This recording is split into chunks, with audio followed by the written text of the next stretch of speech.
दर्शक हो नमस्कार, शुभ सकाळ। आज 23 सप्टेंबर आजपासून सुरू होत असणाऱ्या शारदीय नवरात्र उत्सवाच्या सर्व दर्शकांना हार्दिक शुभेच्छा।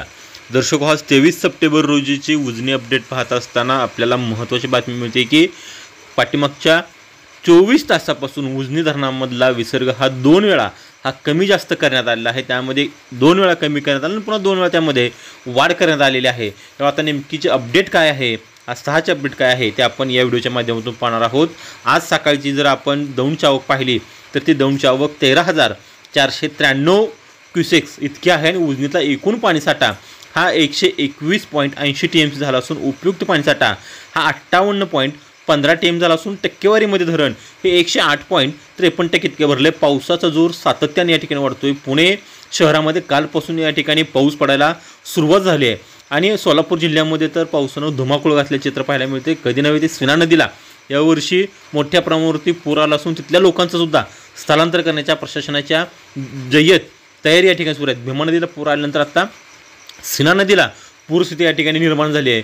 उजनी धरणाची अपडेट आपण पाहिली गेली तर कालपासून उजनी धरणामधून भीमा नदीमध्ये जवळपास 70,000 क्युसेकचा विसर्ग हा या ठिकाणी सोडण्यात येत होता। मात्र काल 11:30 वाजता कालचा 70,000 असणारा विसर्ग हा 50,000 करण्यात आला होता।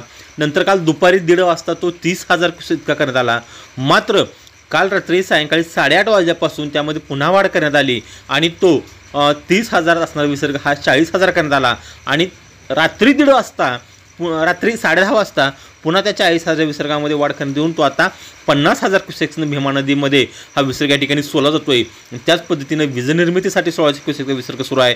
सिनामाड्यासाठी 180 क्युसेक विसर्ग सुरू आहे। बोगद्यासाठी 200 क्युसेक विसर्ग सुरू आहे आणि मुख्य कॅनॉलसाठी 600 क्युसेक विसर्ग या ठिकाणी सुरू आहे। कदाचित दौंडची आवक जर वाढायला लागली, पुण्यात पाऊस सुरू आहे त्यामुळे दौंडची आवक वाढली तर या विसर्गामध्ये कदाचित वाढ करण्यात येईल आणि त्याचे जे काही अपडेट आहेत त्या अपडेट आम्ही तुमच्यापर्यंत नक्की पोहोचवण्यासाठी प्रयत्न करू।